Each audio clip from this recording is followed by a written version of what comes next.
Mr. President, thank you for doing this. It was among the most anticipated interviews in memory for a sitting U.S. president. In an exclusive interview with ABC News anchor George Stephanopoulos, at issue, the only issue for countless Americans. Can Joe Biden demonstrate he's capable of doing his job and that he's mentally fit to be reelected for another 4 years? But it seemed like you were having trouble from the first question in, even before he spoke. Well, I just had a bad night. Are you the same man today that you were when you took office 3.5 years ago? In terms of successes, yes. Do you dispute that there have been more lapses, especially in the last several months? Can I run the 110 flat? No. But I'm still in good shape. Are you more frail? No. And on it went. Earlier, as if to underline, the age thing now follows U.S. President Joe Biden wherever he goes, walking on stage in Wisconsin with a pro-Biden crowd, and one of those cheering him on pulls out a handwritten sign. There it is. Pass the torch, Joe. The placard with its blunt message waved right at him. A lot of discussion about my age. I know I look 40.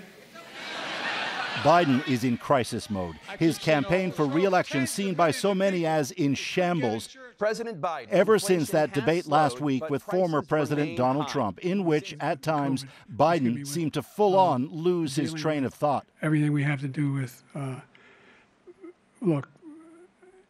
More stumbles have followed in the days since. In a radio interview, he seemed to say he's, quote, proud to be the first black woman to serve with a black president. And he reportedly told Democrat governors this week he needs more sleep and shouldn't schedule events past 8 p.m. This as multiple Democrat lawmakers now publicly call for Biden to depart, and as multiple major campaign donors threaten to suspend donations until he quits. With Donald Trump's lead in some polls for the White House now widening, pressure for Biden to bow out grows. Even as he stood alongside Vice President Kamala Harris at 4th of July celebrations, there were reports a team of insiders is readying a plan for her to take over. But in Wisconsin, defiance. Well, let me say this as clearly as I can. I'm staying in the race. And Paul, any early consensus on how the interview tonight went for Biden?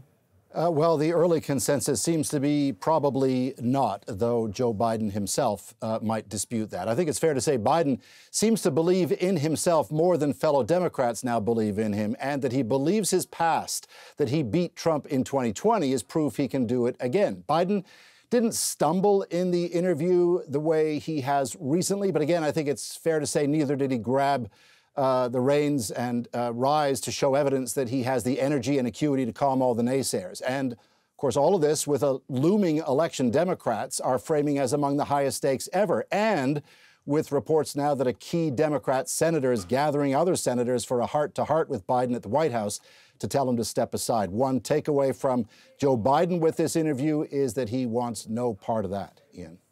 Paul Hunter in Washington tonight.